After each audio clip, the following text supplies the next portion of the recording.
everybody, and welcome to A Case of the Jills.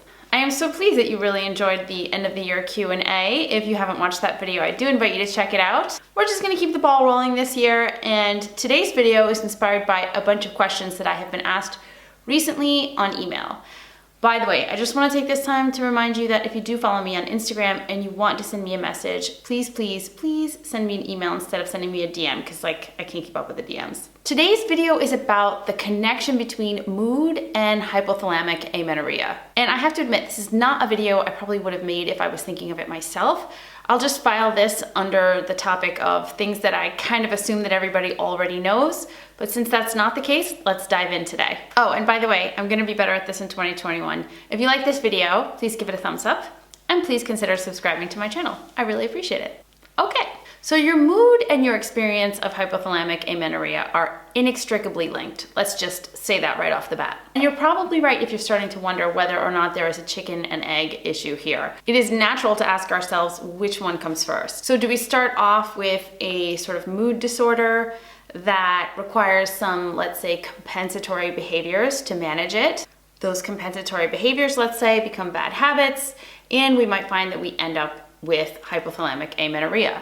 Or do we kind of wander into these bad habits for a reason not related to our mental health or our mood, let's say, and then we find that after having HA that our mood gets worse? Both of these are incredibly valid options, but let's try to parse through some of this. In order to unravel the relationship between mood and HA, you know me, I'm always going to go to science. So I looked at some studies that I thought might be helpful to describe what is actually going on here. The first study I'm going to talk to you about is called Cognitive and Psychiatric Correlates of Functional Hypothalamic Amenorrhea, a Controlled Comparison. And by the way, I just want to say for the record that functional hypothalamic amenorrhea is the type of hypothalamic amenorrhea that we talk about on this channel. So if you hear me say FHA or HA, I typically say HA.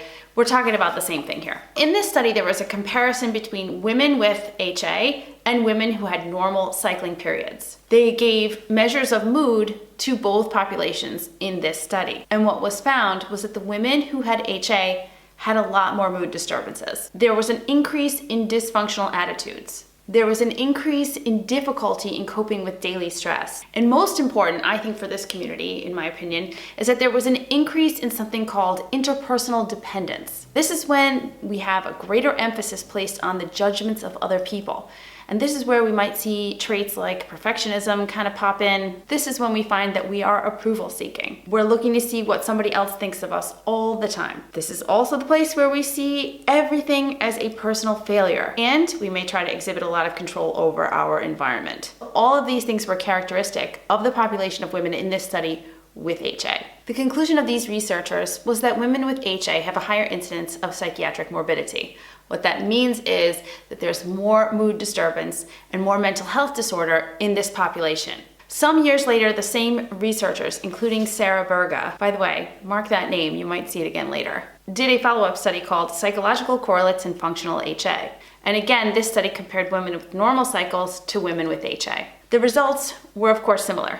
Women with HA had an increased incidence of depression. They had an increase in something called dysfunctional attitudes. They also had an increase in symptoms of disordered eating. So the conclusion of this study is that there is some mix of psychogenic stress with disordered eating behaviors that tends to be present in the population of women with HA. Some of the mood issues that were measured in this population of women were performance pressure, unrealistic goals, and negative attributions. Basically, if you add up those three aspects and multiply it times a disordered eating behavior or over-exercise, anything that puts someone in energy deficiency, it's likely that you're going to find HA. And the women with HA in this study had lots of concerns about things like dieting and weight. They had a fear of weight gain. They also had a tendency toward binge eating. They had feelings of inadequacy and insecurity. Sometimes they would express having a lack of control over their life. And of course, that made them want to try to control everything in their environment. And here's an interesting one. They had a lot of confusion around identifying the sensations of eating food in their body. I was going to share a third study with you, but honestly, I think it's redundant at this point. What I really want to do is take some of those mood parameters and talk about what those would look like in everyday life. So let's go back and look at this list one second. We have here that some of the women in these studies were concerned about approval seeking. Now, we in this community are very aware of what that's all about.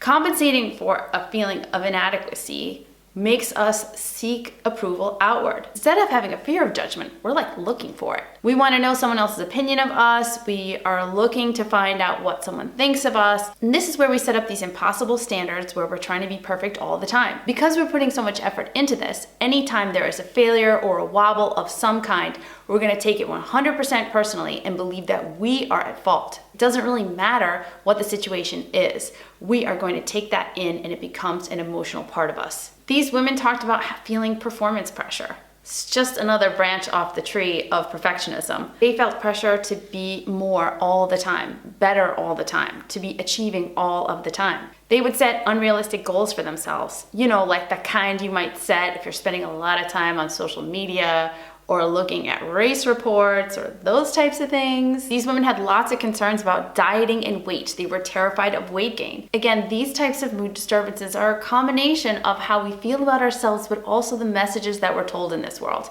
You've heard me say before, and I'll say it again, every toxic thing women think about themselves has its root in diet culture somehow. These women also had a tendency toward binge eating. Let's remember, and we've talked about this also on this channel a lot, is that when someone is restricting, of course, they are absolutely trying to fight their body's natural inclination to eat and nourish itself. Therefore, they might be likely to feel very uncomfortable and might be likely to feel that they need to eat, and that could trigger something that they might call a binge. Who among us hasn't felt inadequate and insecure?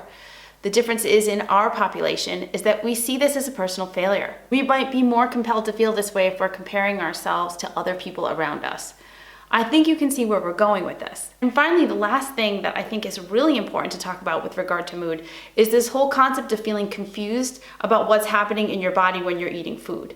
Now, this may be a sensitive subject for a lot of people, but in our community, there is a lot of focus on what is happening inside the body when it comes to food and nourishment. In a lot of cases, people don't understand why they need as much food as they need. They don't understand why they're feeling real symptoms of undernourishment, like fatigue, like anxiety, like nervousness, like insomnia. It's like this community is constantly trying to fight what its body is telling it when it comes to food. This is also where we see people get real focused on things like their GI health. They might go to gastroenterologists. They want to know why they're constipated or bloated all the time. They start looking into things like having food intolerances, etc. And you may be asking yourself, what does this have to do with mood? But the fact of the matter is that all of these things contribute to our overall approach to our lives. So if you're ruminating on all of these aspects, as we are seeing people doing in these studies, chances are this is going to affect your everyday life. It's going to affect your mood. Managing all of these issues, these body sensations, these ruminating thoughts, these feelings of inadequacy, this sense of having to be perfect all the time, of course, it is going to lead to feelings of depression.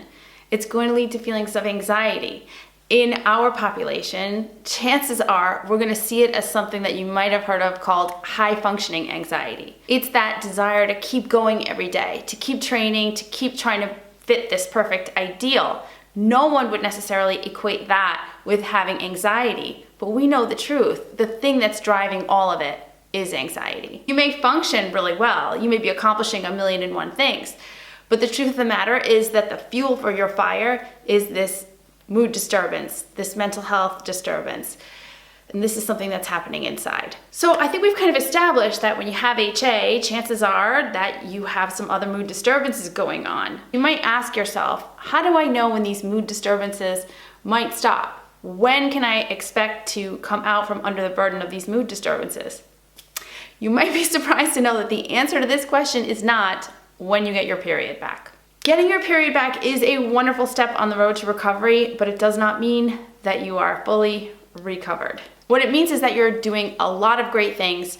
You're getting rid of old bad habits that no longer serve you. You are looking to new habits that are going to encourage health. However, it doesn't mean that everything is fixed up here. I'll give you some evidence as to why this is true. Recently, I've gotten a bunch of questions about PMDD, premenstrual dysphoric disorder, if I can say that right, and how it relates to HA, or people who have recovered from HA. Because remember, PMDD is talking about, well, it's like monster PMS. that's coming right before your period. So it is something that some of us who have gone through recovery have experienced. Now, while there are lots of reasons why someone may experience PMDD, I'm going to talk about the most likely reason in our population. The quick explanation for this is that hormones may not yet be properly balanced when we first start to get our period back. I hate to say this, but sometimes we do just enough to recover, just enough to ovulate, but we may still have some restrictive tendencies. We may still be training a little bit too much.